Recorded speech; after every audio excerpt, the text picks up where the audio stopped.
Hello everybody, good morning, welcome to TFD show, Talking Football Daily, and I'm your host Kennedy, and I'll be talking to you about what's going on in the world of football.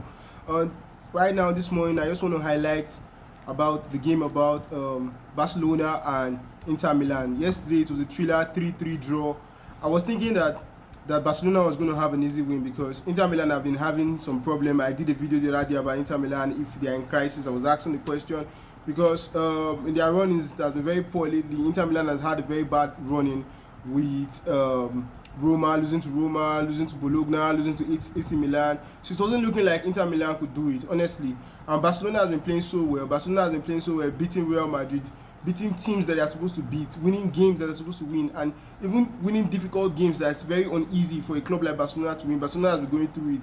So I was thinking Barcelona would be the favourites to win this game. I thought Barcelona would be the best, and I was surprised because Inter's poor form, Barcelona's brilliance put together. I was thinking it would be easy win for Barcelona, but Inter Milan said no. It looked like they were saving all their energy for this particular game. Barcelona couldn't handle Inter Milan. Inter Milan might have not won the game, they might have drawn the game, but I look at it like a win.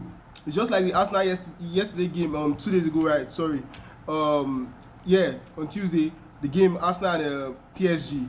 You know, you can look at it and be angry as an Arsenal fan that you lost the game, but you should be happy because if you look at it from A to Z and you are honest with yourself, you will see that PSG have better players than Arsenal players. PSG has a better bench than Arsenal bench. So it's not just about your superstars. Yes, you can say who's more popular, who's more famous on IG, or who gets in the news more often, or who is trending on social media. We can say Arsenal players are bigger than PSG, but we're talking about the pitch, football intelligence, like how to play football as a team and win. So if you look at it collectively, you will see that PSG is better than Arsenal. So Arsenal should not really be angry that they lost 1-0 to PSG. It is expected. I don't want to talk about the other things because I mentioned it in the previous video. So let's just don't dwell on that. Right now it's about Inter Milan and Barcelona in Barca's home. The point is, the way Barcelona was playing football, I was amazed. Like, I like to see when wingers take on defenders and they are not scared to go. That's why I was emphasizing on the Kvaratskhelia match. I was emphasizing on it because the way he took on Timber, he wasn't scared to dribble and get past him. You know, in the Premier League, this thing is dying. Football arts, football brilliance, football intelligence, football is losing vibe. Football is not as amazing as it was before. 20 years ago, you see players taking shots out of the 18-yard box from anywhere. How did Ronaldo and Messi make their name if it's not individual brilliance? You think it's teamwork? If you want to really like make it, you have to have something to show. Lamine Yamal had 2 go down, said no.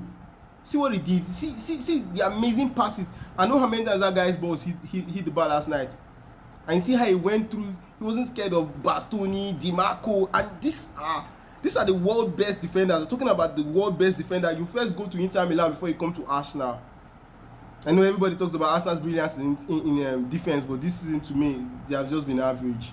I don't see anything spectacular about Arsenal's defense this season because you drew almost all your games, and just maybe only the Arsenal-Everton game was a 0-0. I think so far this season there have been goals in all Arsenal games. So the draws were mostly you considered goals. So Arsenal's defense is not that brilliant. So Inter Milan was not scared to take on Barcelona. They went with the set piece, run freeze, saw what he did, his goals and assists, brilliant.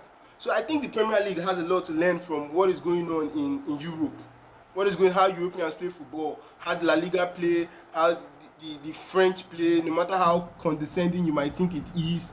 But you need to come down and learn something. I think it's all about Pep Guardiola and his tactics, and it has been so worshipped in the years because Pep Guardiola was a very successful manager using his style, and it's good to work for Pep. But what worked for Pep might not necessarily work for you. If you notice in the Arsenal and PSG game, PSG was going fast, speed, always fast-paced football, pass, fast, like going to score you once they hold the ball. But Arsenal needed calmness. Arsenal is not good in handling that kind of speed. Arsenal needed calmness on the ball. They don't want the game to be too fast for them to read the game easily. So when PSG hold the ball, Arsenal tries to take it and calm the game down so they can understand. See the way Barcelona play with the high line. I mean, all Barcelona players except their goalkeeper can be in your own half, and they will still have the confidence to keep going at you. And if you dare cross their high line, you will see that you are 90% offside. offside. I think Inter Milan just lost the game by a very small margin. It should have been 4-3, but the goal was ruled out for offside. So Barcelona not scared to come down from a 2-goal lead. How many clubs in Europe can do that to Inter Milan? 2-goal lead, getting a draw, 2-2, getting 3-3. I mean, Lamine Yamal, Rafinha, the way he placed that ball, beating the Sommer, and it bounced off Sommer back, his back into the goal post as an own goal. But really, it was amazing. So individual brilliance is needed in football. I don't like seeing players like Doku and Savinho on the bench in Man City, but it happens sometimes. Why? Because you cannot be too out and out. The Premier League is so pragmatic. It's always like watching the ball. Don't lose the ball. Keep going. Don't make sure that you're not the one that lose the ball, and just keep passing till you get to the 18-yard box, and when you face the keeper, you shoot. You try to score. You place it in. So I miss the days where you see shots 30 yards outside the goal post and it will enter. It's not like he will miss. He will definitely score a goal.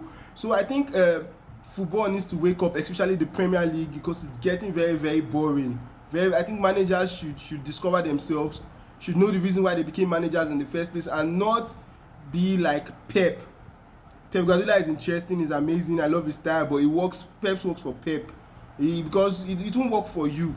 You have to discover your own style, and I feel like that's why the Premier League is becoming boring, because Pep has been successful doing something and other coaches are trying to emulate it. But when you look at what is happening in Europe, look at the UEFA Champions League, just watch the games and you see how the goals are happening, and you see how people are being creative to make something happen. I think it's all about desperation. When you really want something, you go for it. So thank you for watching today's video. Don't forget to like, share, subscribe. Bye for now.